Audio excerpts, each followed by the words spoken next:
a battery charge.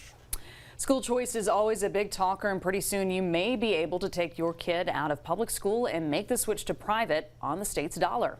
What would it mean, though, for public schools? Of course, we pay for both of them. Capitol correspondent Chris Rosado has those details tonight for us. Chris. Yeah, well, supporters of this bill say it's a universal school choice program, but others argue it's just an attempt to take money away from public schools. It's called the Louisiana Giving All True Opportunity to Rise program, also known as the LA GATOR Scholarship. It would create a state education savings account to give those of you making less than $62,000 a year money to send your kids to private school. While that would happen first, it would eventually open up for all families. We need a dramatic change, and this is what this program will do.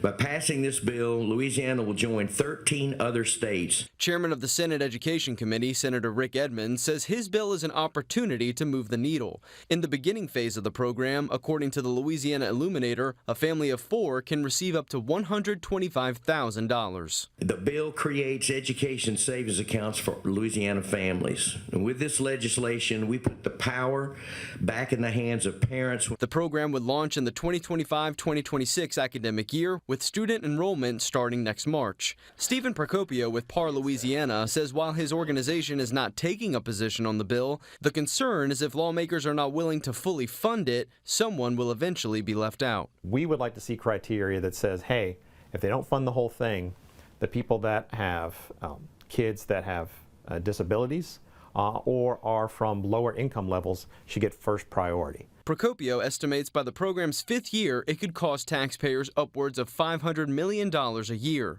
Angela Reams-Brown with the Baton Rouge Federation of Teachers says that's money that could help improve public schools. And we all know right now that public education is underfunded.